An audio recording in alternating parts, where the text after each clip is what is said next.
This period is so rich that it needed one museum from 1848 to 1914. Before 1848, you should go to the Louvre, and after 1914, you have to go to Beaubourg, Centre Pompidou. The artists of the 19th century are really interested by the reality. It's not about mythology or big history paintings, but a lot of artists are against this. They are really interested in painting and showing the realities that they have under their eyes.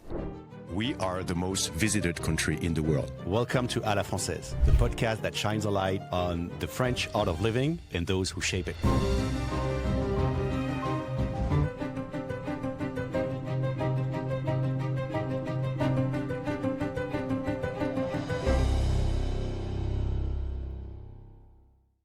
Bonjour, Servane. Thank you for joining this podcast today. With you, Servane, today we're stepping inside one of the most iconic landmarks in Paris, a former train station that now houses the soul of the 19th century. We're joined by Servane Dargnies de Vitry, a curator, conservatrice in French, of the Musée d'Orsay. First question, Servane, about the history of the Musée d'Orsay. It's not always been a museum. It was a train station, initially built in the 19th during the World's Fair.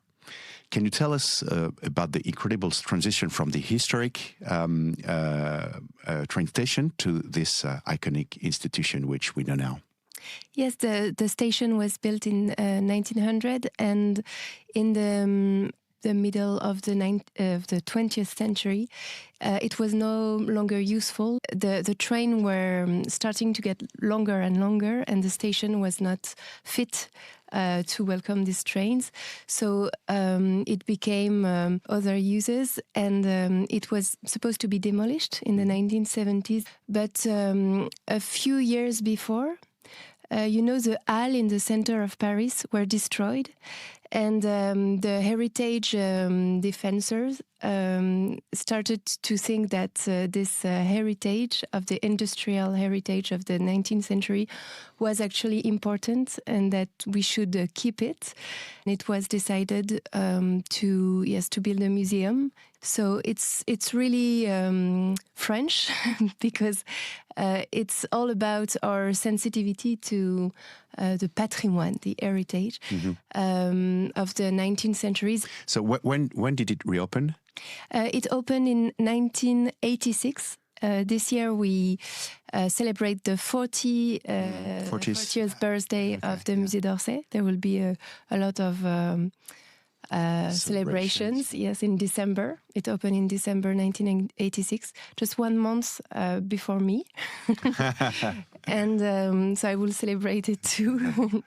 And it opened after a few years of renovation and very, very big architectural program to transform a station in a museum. With all the norms that we need to keep the artworks safe. Mm-hmm. So it was a very big program. I should remind that the Musée d'Orsay is a presenting collection from 1848 to 1914. So it's not the whole 19th century, but it's more like the second half of the 19th century and the beginning of the 20th century. Before 1848, you should go to the Louvre, and after 1914, you have to go to Beaubourg, Centre Pompidou. So this is like the third big museum with state collections. But this period is so rich that it needed one museum itself. For itself, yeah. Well, let's speak a little bit about yourself and about your job. Can you explain what a conservatrice, so a curator, actually does? What is your job, and what does your daily life look like? Yes, first of all, I must say that we are 15 curators in the museum. We are divided by domain in the collection. I'm a curator for painting. I have colleagues that are curator for sculpture or photography or decorative arts, and each requires really a specialty. You have to know very well the technique of painting, the technique of decorative art, etc., in order to know how to curate the works. And so my specialty is paintings, and I especially take care of the Barbizon painters, the symbolist painters, and naturalist painters. Our job is first of all to make sure the display is in the best shape possible. So we lend a lot of artworks, and every week we have a lot of movements. The Monday is the day when the museum is closed. And when it's closed, we actually work a lot. So, for example, everything that has to go abroad, every work that we lend for exhibitions in New York, in Los Angeles, in Tokyo, are leaving, and we replace them so that the public can always see the best of our collection. So it's a big part of the job on Monday. But my job is more about curating exhibitions. And also, it's a lot about negotiating loans with other museums around the world for our exhibitions. But also, when they ask us for loans, we check if it's okay, if the work is in good condition to travel, if we should restore it, if we should maybe offer another one in replacement if the one they ask is not available, etc. And also a big part of my job is research about the work, like work on the artworks, on the artists, on the art history, writing about it. We publish a lot of articles, books about our collection to make it known. And sometimes it's very, very specific scientific articles, and sometimes more for easy reading, discovering, and you have to write a great variety of things about the works. And we also, for example, write the label. When you visit, you can see a little text just next to the painting. And you have to find in 80 words the best way to present the painting. So this is a work of really choosing what is the most important thing to say, and you have to select what the visitor should absolutely know about this painting. And back to the description of your job and one of your first missions. That you were describing, and I think we, as visitors, are not aware that it's always moving. That when you come to the museum one week to another, you would not see the same paintings, and they are constantly replaced to be exchanged with other museums. And yes, sometimes it's deceiving, or visitors are a bit. Do not understand why this painting is not here, so we really try to mention it on our website. This work is not on display at the moment, so this is a big part of the job, to update the database every day, so visitors are not disappointed. But it's also a good reason to come back to the museum often, because it always changes, and it really is not the same with a 6 months period lapse. Of time. Yes, you can really rediscover the museum. What is your typical day? Do you spend more time in your office, in the alleys and in the rooms of the museum, the dirty archives, or in a high-stake international diplomacy, talking with other curators internationally? It really depends on my projects and the time of the year. When I'm preparing an exhibition, like an international exhibition, I'm more often abroad and discussing with colleagues. when I'm preparing really the display of the exhibition, I'm during 2 or 3 weeks only in the exhibition rooms, really preparing everything, and it's a real material job at this time. But for example, for now, I'm in my office every day, reading, preparing like a checklist of objects for my next exhibition in 1 year. And right now, it's more about thinking, writing for the catalog, writing a lot of emails to all the authors of the catalog. So it really depends on the time, but that's what I really love about this job. It's like from 1 month to another, it's not the same. And you have really great variety of type of work. And sometimes I'm a lot in the storerooms, because it's about, we have to do the inventory of our collection every 10 years. We have to redo all the inventory. It's called the récollement of the collections. So we have to check that every artwork is still here. For that, we go in the storerooms and you just pull the big grille, I don't know, the fence. Where the paintings are stored, and you just recheck everything. Is it in good condition? Okay. Should we restore it? Should we put a glass on it? So you do that piece by piece. Piece by piece, every 10 years. So actually, it's every year because the collection is so big. We have to do it a little bit every time. So that's called the récollement. And it's in the statutes and in the law. It's the museum law that you have to do this. And so it's part of our job. You've to become a curator, a conservateur. So you've spent years studying at the most prestigious French institution, which is the École du Louvre. Please describe what it is, and the Institut National du Patrimoine, which is a Patrimony National Institute. I studied art history, first at the university in Lyon and at the École Normale Supérieure in Lyon. And then I only did one master in the École du Louvre, which is indeed a prestigious school for learning art history. We need to say that the ENS, the École Nationale Supérieure, is a very prestigious and selective school too. Yes. So you have a very high-level background. And the École du Louvre is really about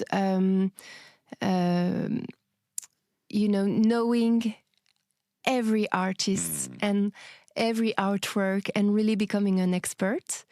And then the INP, Institut National du Patrimoine, is a bit different because it's a school that really forms the curators specifically, also restorers. There are 2 branches, but you have to go through a selective process, a concours in French we call them, and you become a curator through this school.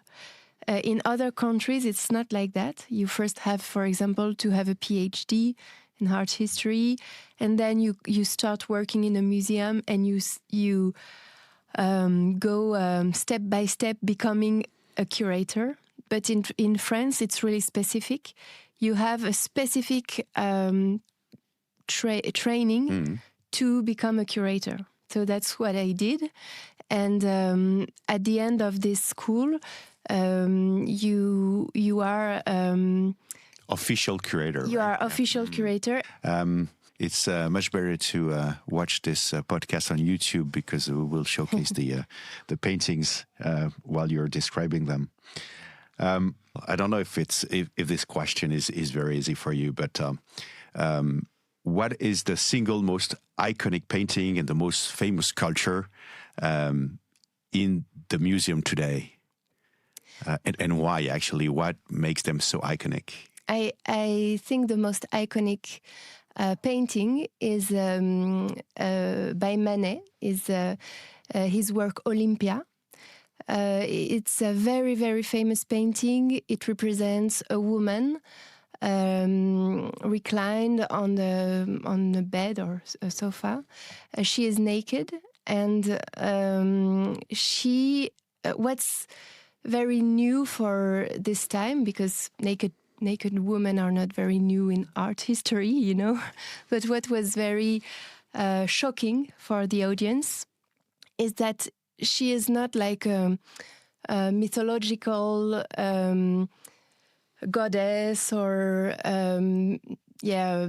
like someone who does not really exist. She was a real woman, and also depicted as a prostitute who receives a bouquet of flowers from an admirer, and she is looking straight into the eye of the observer. So when you are in front of the painting, you are stuck by her gaze, and she is looking at you and maybe also accusing you or something. And also it's painted in the flesh is a bit gray pink. It's not like the really pinky and beautiful body that academic painters would paint. It's really harsh. Great tip. And as a sculpture, I would cite maybe the little dance, the 14 years old little dancer. I don't know what's the title in English. Say it in French, maybe? La petite danseuse de 14 ans. A little dancer of 14 years old. 14-year-olds, yeah. It's a bronze sculpture. And it's a sculpture by Degas that is really realistic, because Degas used a real fabric for the tutu. The dress, yeah. Yes, for the dress. Also for the hair. For the shoes, and you have a mix between the sculpture and the fabric. And also what is very interesting is that Degas wanted it to be in a showcase, in a glass showcase, and it's exhibited like that in the museum because it's what Degas wanted. That the showcase, it's a part of the work of art. Mm-hmm. So it is really a dancer, like trapped into a cage, a glass cage, and Degas wanted that to make it really a work of art, to emphasize the fact that it was a work of art. Do you have a personal coup de cœur? Many. I guess. Can you tell us? Yes, I have many coup de cœur and many artists that I really love. I think this period of French art history is really wonderful, with so many creativity and modernity and so much variety too. One painting I really like is from a Swiss artist, Félix Vallotton. It's quite a well-known name, but maybe less than Manet and Degas. And Félix Vallotton painted this painting that I really love.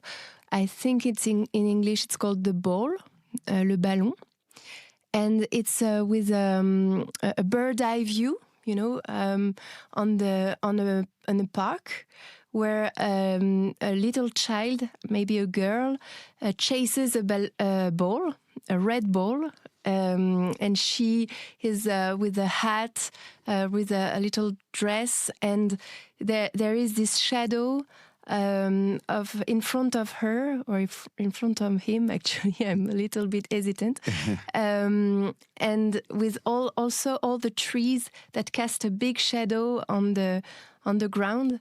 And this is really beautiful, really modern too. And I don't know, this painting is just amazing for me. Yeah. Okay. Just a word about your next exhibition, because just to follow up on what you were saying, can you tell us, is it confidential or can you speak about it? And I can speak about it. It's not confidential. It's a thematic exhibition this time, so not a big name, big artist, but it's the title is Histoire de famille, Stories of Families, and it's about the representation of families in the 19th century, and with our collection specifically. So, Okay. Paintings, sculpture, photography, even decorative art of the period of the Musée d'Orsay. When will it take place? It opens in March 27. I was curious about your one project you worked on recently with climate experts from the IPCC, which is the GIEC in French. So you looked at 100 artworks to tell the story of the climate, right?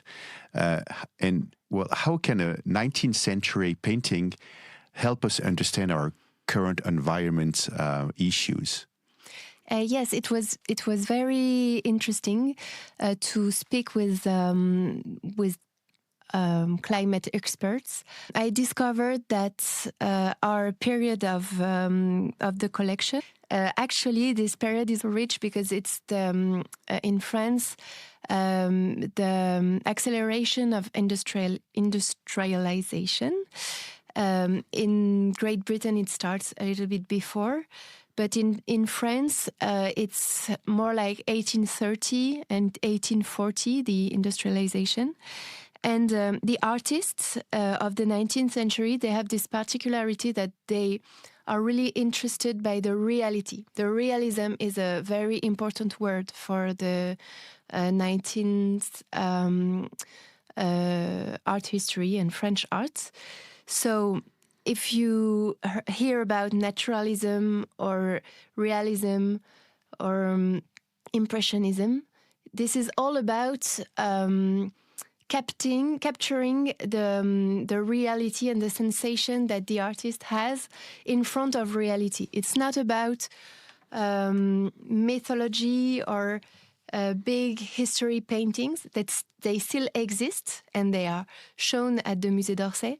But a lot of artists are against this, and they are really interested in painting and showing the realities that they have under their eyes. And in a decade, the landscape changes, and the artists are really, really surprised by it. And they go outside and they paint outside. And so we have a testimony of what was the changes of the time.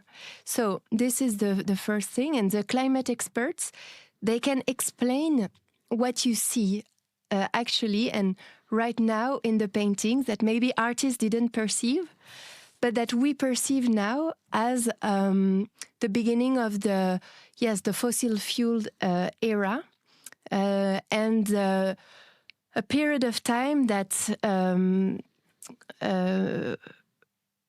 when man started to have an influence on the climate. And through the works of art, you can speak about climate change without maybe saying too much figures and numbers, but you are more in the emotional feelings. And we thought at the Musée d'Orsay that it could be great to open the museum to a big topic of our current time, and to show to our visitors that we are not only a museum of the past, but also a museum that can speak about nowadays topics, and that you can go to a museum and learn also about things that are important for us today. In this, at that time, everything that you are describing, we're in the middle of the Industrial Revolution. For this artist, do you think that in their eyes, was it painted like a representation of the progress of the society, or was it already an accusation of a modern world? It depends really on the artists. They all have different attitudes towards progress. Most of them, especially the Impressionists, it was all about progress and modernity. Mm-hmm. But some artists, and I did an exhibition about him, for example, at the Petit Palais in 2024. Some artists like Théodore Rousseau was more nostalgic of an era that he felt was disappearing. And he was really, really fond of the Forêt de Fontainebleau, the Fontainebleau forest near Paris, with this beautiful Barbizon village where he lived, also with Jean-François Millet, famous artist, also at the Musée d'Orsay. And Rousseau and Millet, they were concerned about the transformation of the Fontainebleau forest because of industry. The administration of the forest cut a lot of wood in the forest, a lot of trees. They were also planting pines trees, and this for the painters was a problem. It denatured the forest, and so they were really concerned about that. And because the forests were their subject of painting, their topic for paintings, they started to feel that the pine trees were really not a good thing for the forest. And actually, nowadays we know that it's not a good thing for the soil, and they would tear the pine trees, like really do something to try to stop this craziness in the forest.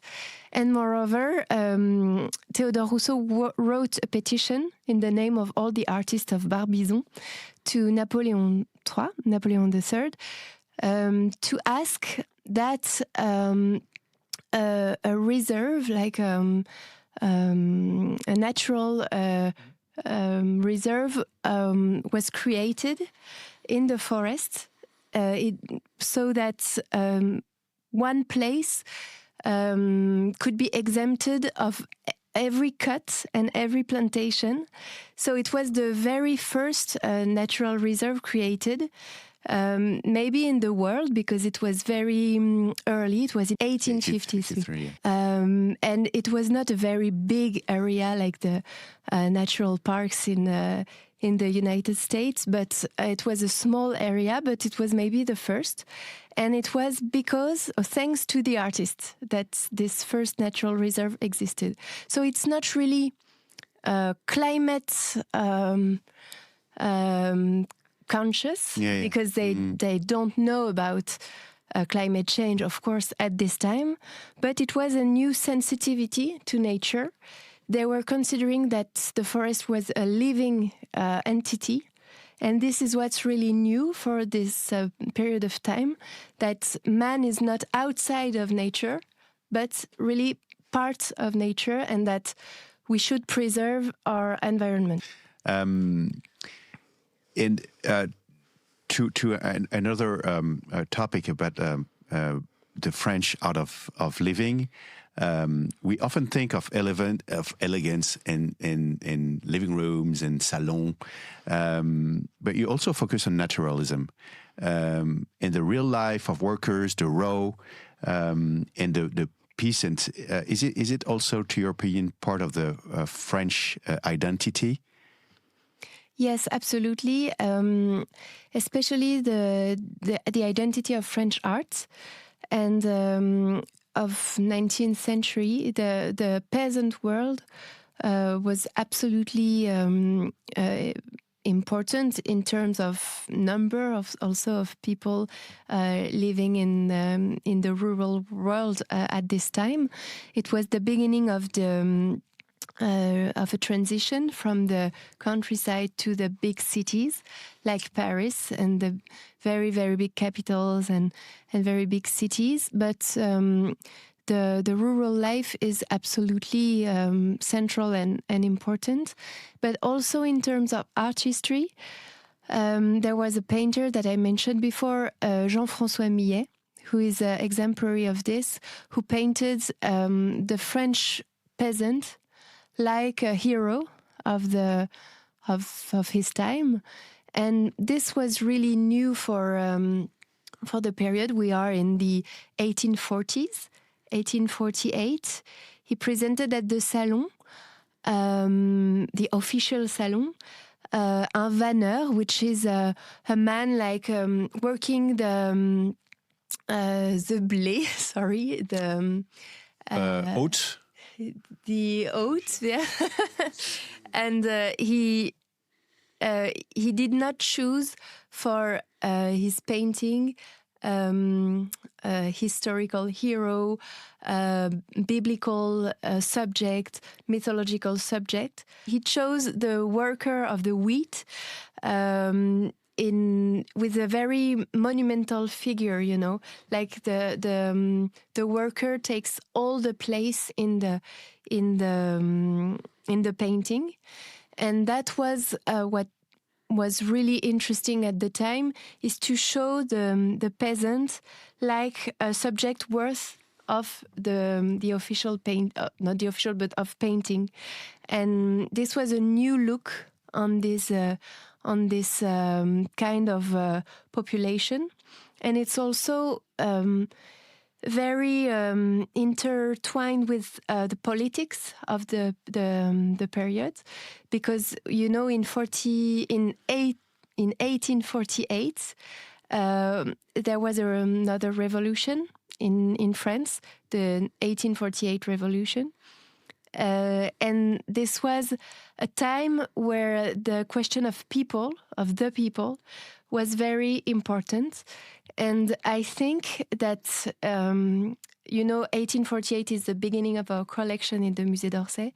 And it's a really symbolic date to explain that it's a museum and it's an art for the people, an art of humanity, for the people. And that's what's really the Musée d'Orsay is about. So let me know if you can answer that very tricky question. Is there one specific painting at Orsay that you feel that captures the unspoken life of the 19th century woman, if we were to look at details? Yes, it's... So I'm preparing this exhibition about family stories, and the family at the time was really like a very important institution in the 19th century. But it was also very like, there were two spheres: the public sphere for men. You know, the men could vote, the women couldn't. So it's very important, because the 1848 revolution did not make the women vote, and they were only they were assigned to the private sphere. You know, so the men could go out and have a role in politics, but the women, they were. They had to take care of the children, take care of the family, and do also the education of children, the future citizen. But they were not really citizens themselves. And that's really something that shows in the paintings. And for example, at the end of the 19th century, it seems a bit odd today, of course, but a famous writer, Jules Simon, wrote, "What is a woman?" 2 points, a mother. So the woman was really considered in her maternal role and didn't really have another role other than that. And so I think what's a painting that is really interested about that, and that's what we want to show also in the exhibition, is, for example, The Cradle by Berthe Morisot. The first interesting thing is that she's a woman artist, and it was pretty rare, the women artists at this time. They were not so rare, but they have been a little bit forgotten. Not Berthe Morisot, of course, she's really famous. And what we try at the Musée d'Orsay is also to rediscover this woman and how they struggled to become artists, even if it was not so easy because they were not accepted in the official course, etc. And so Berthe Morisot, in the cradle, it's a beautiful painting, very iconic in the museum. She paints one of her sisters, Edma Morisot, who was also a painter with Berthe. There were two painters, and she had a child. And Berthe paints her sister with the child in the cradle, and Edma looking at the child. And this is a symbolic also painting because it's about the care that the woman takes on the children, but also about renouncing the artistic career, because Edma Morisot abandoned painting and the artistic world, not totally because she stayed a model for her sister, but she stopped painting because she started to take care of the family, of her family.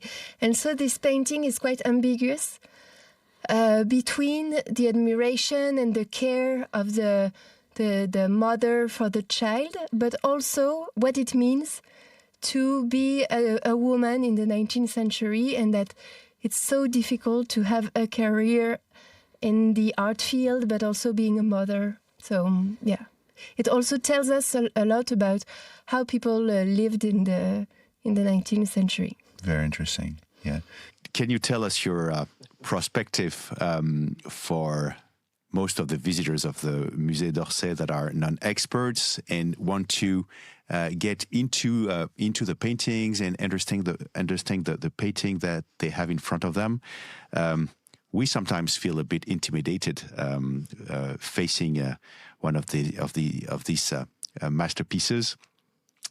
If you had to give just a few simple tips, a few single advice to look for when we stand in front of a painting, what would there be? Yes, it's not. The first advice I would give is to not be intimidated at all, because you don't need to really know anything to feel the painting, and also you should feel free to feel anything in front of a painting. First of all, you are not you don't have to admire a painting. You can hate it and it's okay. You should really come for pleasure first, and maybe for example, myself, I'm easily tired in a museum because I feel that there is too much to see, it's too long. And when I've seen like maybe 20 paintings, it's too much.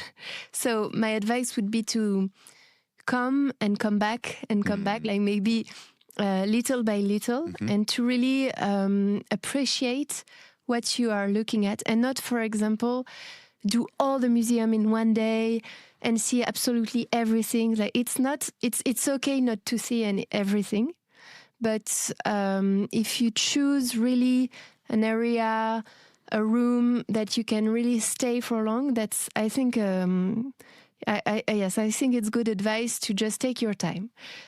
And so maybe not seeing everything, it's okay.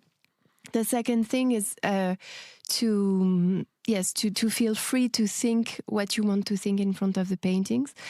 Because sometimes we think that there is one key, there is one explanation for this work, and it's true. But the art historians always update their look on the works, and so maybe sometimes that we really thought was very, very sure about an artwork, actually it's not so sure. So the visitors should feel free to, think what he wants about the artwork.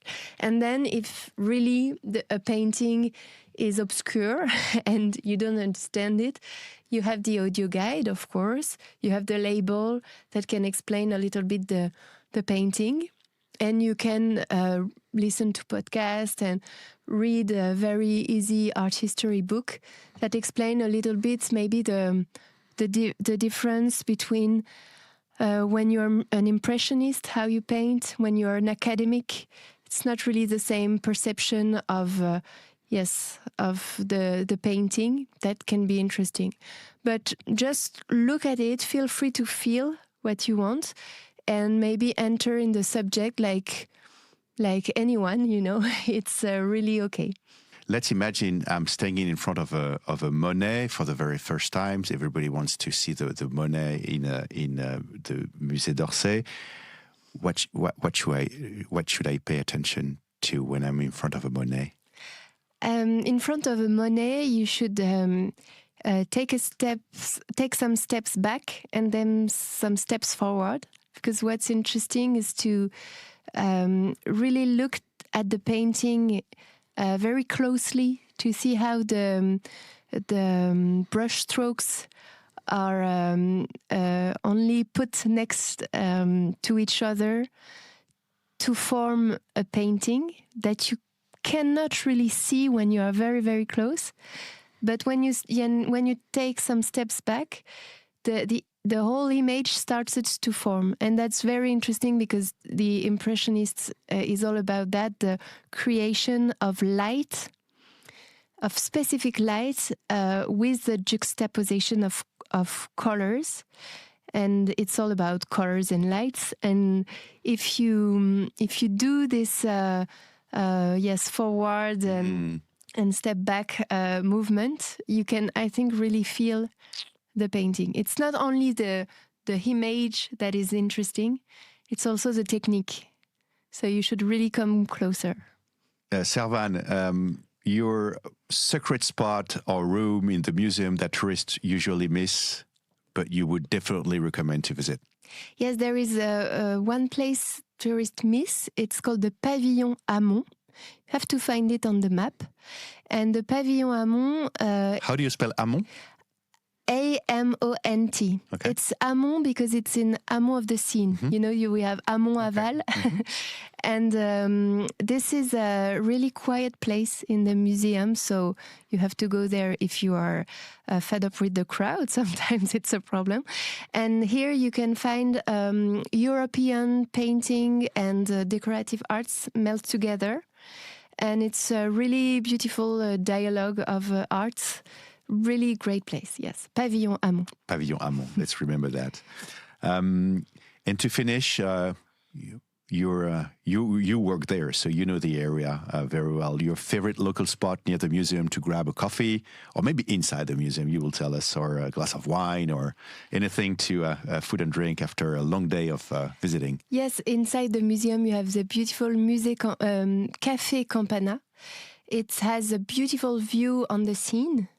It's a great place to have a coffee, and we also opened the terrace very recently, so you can go outside and have a beautiful view on the Louvre, the Tuileries Garden, the Seine, Montmartre even. So I would stay in the museum and go there for a drink. And if you want to go outside, it's very easy to go down a few steps and walk along the river, and there you have a lot of bars, and I would definitely go there. Before moving to Orsay, you were a curator at the Petit Palais. Maybe it was your first job, first nomination as a curator. And it's true that visitors and especially people from the US often want to visit the Louvre and Orsay, but the Petit Palais is a real gem. It's a hidden gem just across the Grand Palais, just in front of it. Can you speak and can you pitch the Petit Palais for us? Yes, yes. Everyone who visits Paris should go there. First of all, it's free. You won't do hours of queue in front of the museum. And it has a very, very beautiful hanging garden inside. So in the spring, it's absolutely marvelous. And you can take a coffee or something in the garden. and the Paris style has just been restored. I think it's already open, and it's absolutely beautiful. It's frescoes from the beginning of the 20th century. So the building itself is a real gem, and it's very easy to visit. You don't ask questions. You just go there, and moreover, you have beautiful collection. You have work by Monet, by Courbet. You have very, very beautiful landscapes, and also it's like a mini Louvre. You have a collection from the antiquity to the 20th century, and you have like a little history of art in one museum, all free. The exhibitions are, you have to pay for exhibitions, but for the collection itself and entering the building, it's all free, yes. And really a very, very great place. And you can walk from the Musée d'Orsay. It's really next door, so you can. Yeah, and it's at the bottom of the Champs-Élysées, the Petit Palais. So after you can walk on the Champs-Élysées, and it's or you can go back in the Tuileries Garden. It's very near. Thank you very much, Servane, for sharing your passion with us and all your knowledge about the 19th century painting. That was passionating. Thank you very much. Thank you for the invitation.